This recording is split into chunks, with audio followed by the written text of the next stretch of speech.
जय हनुमान ज्ञान गुण सागर, जय कपीस तिहु लोक उजागर, रामदूत अतुलित बल धामा। अंजना के गर्भ में विकसित हो रहे हनुमान के खाने और खेलने की सारी विलक्षणता अंजना में उजागर होती रही, किंतु हनुमान ने इन सबसे भी बढ़कर रुचि स्वामी के लीला कथाओं में प्रकट की। अंजना के स्वामी वानर राज केसरी की कथाओं में? अंजना के स्वामी नहीं, सारे जगत के स्वामी, हम सब के स्वामी, सांवरे सलोने श्याम सुंदर।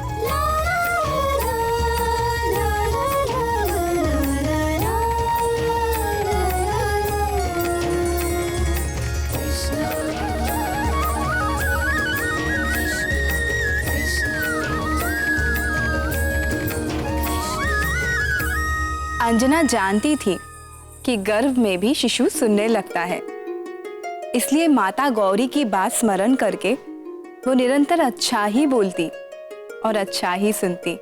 और जब वो हमारे सत्य सनातन भगवान वासुदेव के अवतारों की लीलाएं सुनती, तो परम चंचल गर्भस्थ हनुमान न तो खाने के लिए मचलते और न कोई उछल कूद करते। किंतु उन्हें ये सारी कहानियां सुनाता कौन था? शिव प्रिया पार्वती जी ने तो अंजना और गर्भस्थ हनुमान को अपनी करुणामयी शरण में ले ही लिया था, परंतु वीणा वादिनी सरस्वती जी हनुमान के विकास में योगदान दिए बिना कैसे रह सकती थी?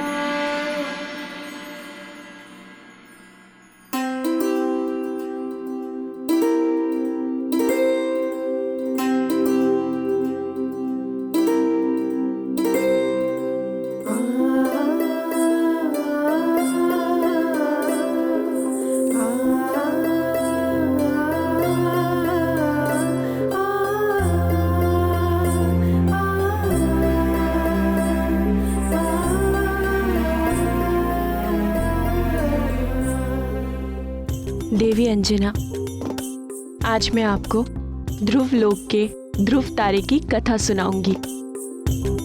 आकाश में स्थित ध्रुव नक्षत्र अपने पूर्व जन्म में मनुष्य थे। वे 5 वर्ष की अल्प आयु में ही उन्होंने भगवान वासुदेव को अपनी निर्मल भक्ति से प्रसन्न कर दिया और इस परम दुर्लभ पद को प्राप्त किया।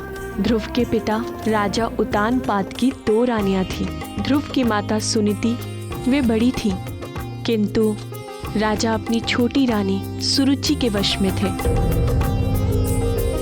देवी अंजना, आप लेट जाइए।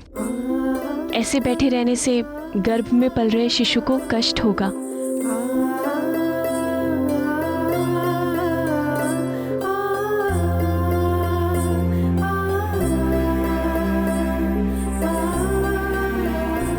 राजा सदैव ध्रुव की सौतेली माँ और उनके पुत्र उत्तम के पास ही रहते।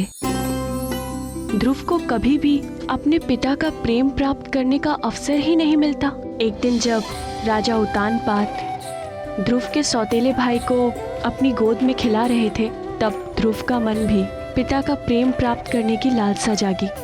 वो अपने पिता की गोद में जा ही रहा था कि उनकी सौतेली माँ ने उनका हाथ खींचकर उन्हें नीचे ढकेल दिया। सौतेली माँ के कटु वचनों से बहुत ही आहत हुआ। ध्रुव की माता सुनीति चाहकर भी अपने पुत्र को पिता का प्रेम दिलाने में समर्थ नहीं थी। इसीलिए उन्होंने ध्रुव को परम पिता भगवान नारायण का प्रेम प्राप्त करने के लिए उनकी भक्ति करने का उपदेश दिया। अब मैं नारायण की भक्ति करूंगा, मैं उनसे प्रेम करूंगा, फिर वो भी मुझसे प्रेम करेंगे। फिर ध्रुव ने घर छोड़ दिया और नारायण को पाने के लिए वन में जाके एक वृक्ष के नीचे बैठ गए। शिव शिव, 5 वर्ष की अवस्था में इतना साहस? वन में तो कई प्रकार के हिंसक पशु और सर्प आदि घूमते रहते हैं, फिर ध्रुव महाराज इन सबसे बचे कैसे? जब प्राणी भगवान की ओर एक पग चलता है, तब भगवान अपने भक्त की ओर 100 पग चलते हैं, तो फिर भगवान अपने भक्त की सहायता कैसे नहीं करते? उन्होंने अपने अंश अवतार महामुनि नारद को भी ध्रुव की मंत्र दीक्षा के लिए भेज दिया।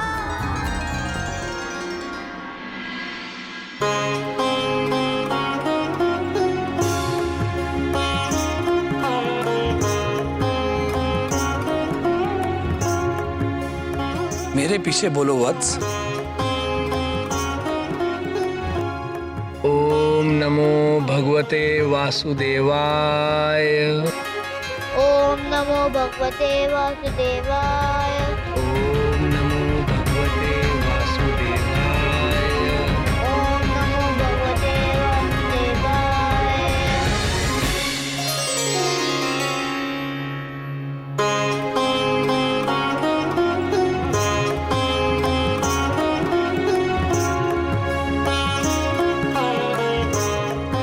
ये परम गुप्त द्वादशाक्षर मंत्र है पुत्र।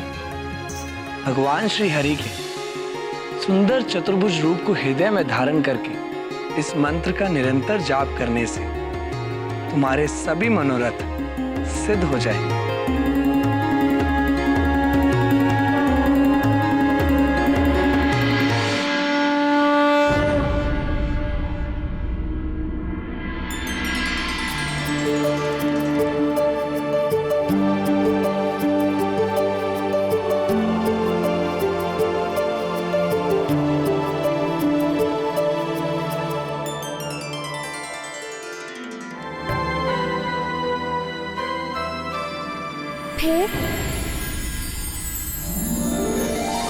फिर क्या हुआ?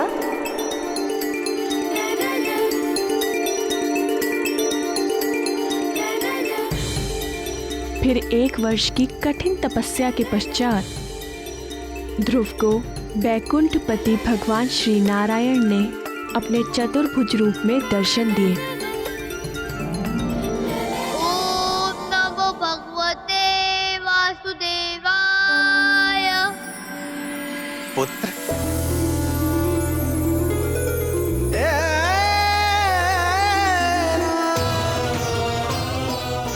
तुम्हारी निर्मल भक्ति से मैं प्रसन्न हूं पुत्र। जिस अविनाशी लोक को आज तक किसी ने प्राप्त नहीं किया, सारे ग्रह, नक्षत्र और सप्त ऋषि भी जिसकी परिक्रमा करते हैं, इस समस्त ब्रह्मांड में सबसे ऊपर का वो लोक जो इन सारे लोकों का नाश होने के पश्चात भी स्थिर रहता है, वो दुर्लभ पद मैं तुम्हें देता हूं।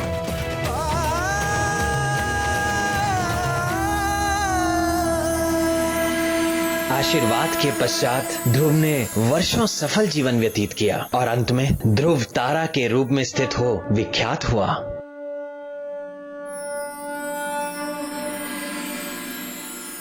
इस प्रकार भक्ति का पहला पाठ शिशु हनुमान ने गर्भ में ही सीख लिया था।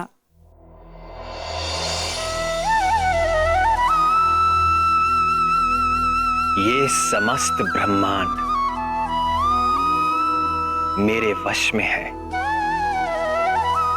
किंतु मैं अपने भक्तों के वश में हूं।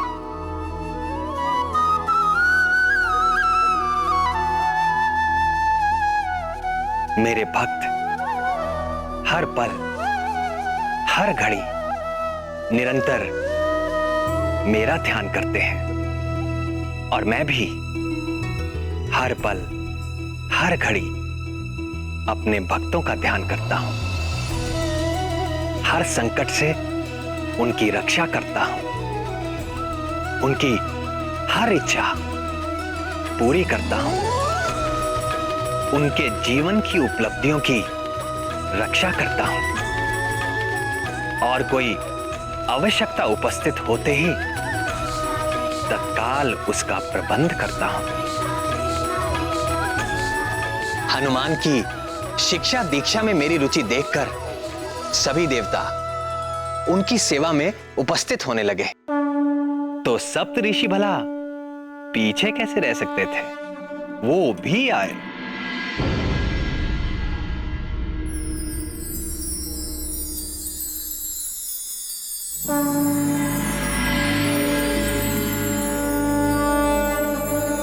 येनाबद्धो बलिराजा दानवेन्द्रो महाबलः तेन त्वामपि बध्नामि रक्षे माचल माचल।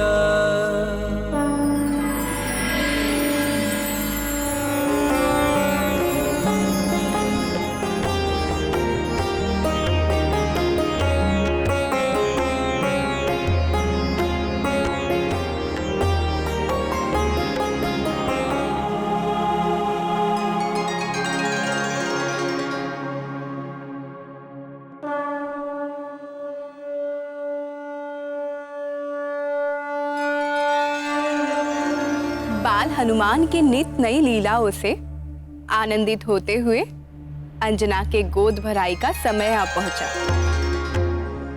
इस मंगल कार्य के लिए निकट और दूर स्थित सभी संबंधियों और मित्रों को निमंत्रण भेज दिया गया। किंतु ठीक गोद भराई के दिन सूर्योदय के साथ ही मूसलाधार वर्षा होने लगी, जो ना तो रुक रही थी और न मध्यम पड़ रही थी। तो क्या गोद भराई नहीं हो सकी? मंगल मूर्ति हनुमान के जीवन में ये कैसा मंगल आ गया दीदी? इसी चिंता से तो अंजना भी व्याकुल थी।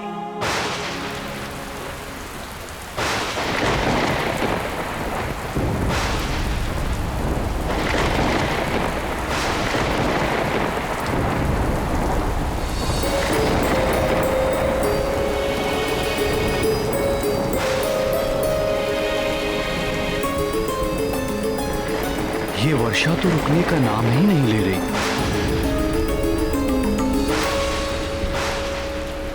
तुम निराश ना हो अंजने, ऐसी भी वर्षा नहीं हो रही कि लोग आ ना सके। मार्ग में कहीं रुक गए होंगे, आते ही होंगे।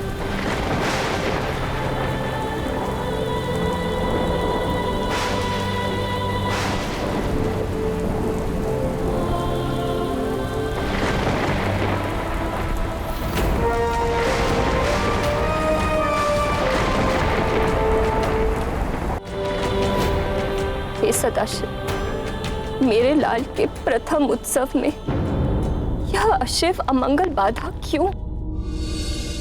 आपने तो कहा था कि वो आपका तेज होगा। आपके अपने अंश स्वरूप के साथ ऐसा अन्याय क्यों? मेरा पुत्र हमारे प्रियजनों के आशीष से वंचित क्यों? हे हर, मुझ दुखियारिन का दुख दूर कीजिए।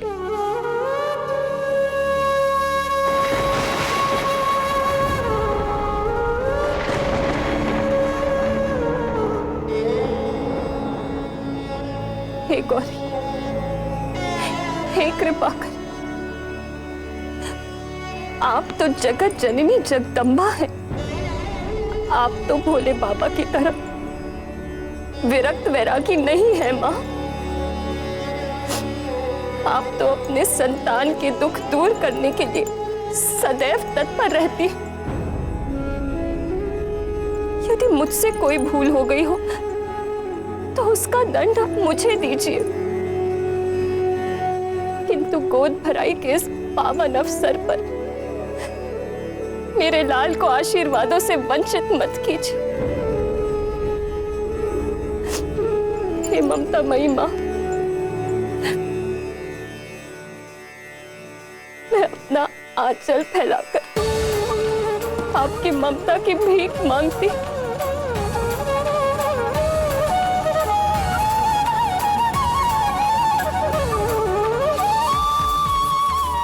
कृपा करो माँ,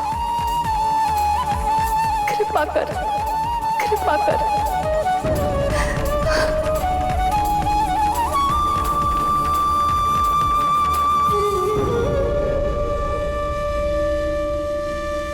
मैंने तेरी पुकार सुन ली है पुत्री, धीरज रखो। गोद भराई होगी, पूरे अनुष्ठान के साथ होगी। और तुम्हारे पुत्र को आशीर्वाद मिलेंगे, और ऐसे जैसे किसी को ना मिले होंगे।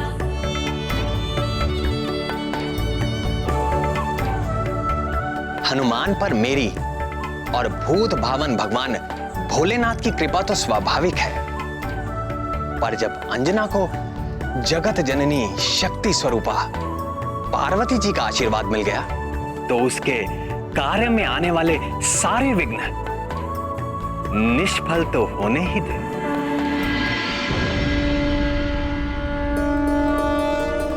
देवी लक्ष्मी,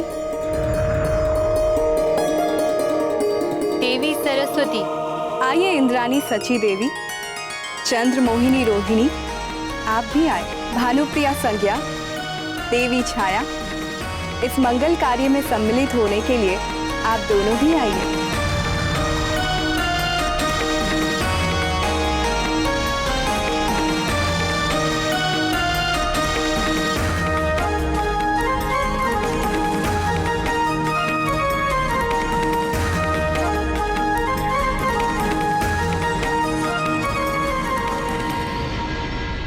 प्रणाम महारानी। क्या हुआ? तुम इतना हाँफ क्यों रही हो? वो आ गई। कौन? हमारे संबंधी? वो तो नहीं आए, पर कुछ सुहागने आई हैं। बहुत खूबसूरत सजी धजी देवियों जैसी, और साथ में खूब सारे उपहार भी लाई हैं।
अच्युतानंद गोविंद नामोच्चारण भेषजाल नश्यन्ति शकला रोगः सत्यम सत्यम वदाम्यहम्।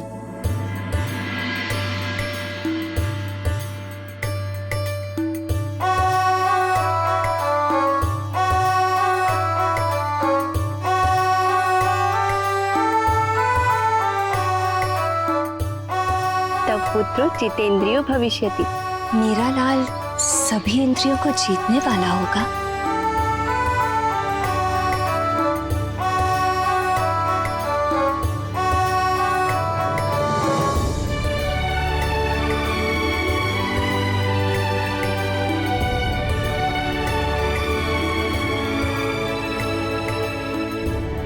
दैत्य कार्य विघातको भविष्यति। राक्षसी आचरण को मिटाने वाला होगा मेरा लाल।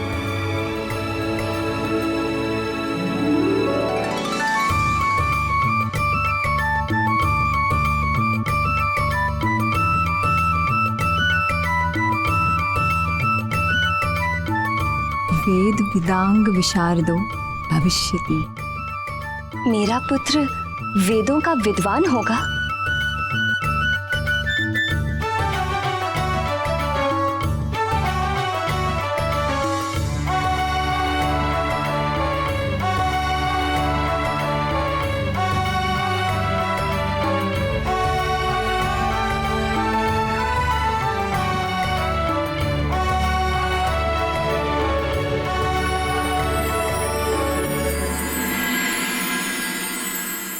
भोले जैसा भोला होगा। नारायण जैसे नटखट होगा। ज्ञानी और तपस्वी होगा। पर कौन?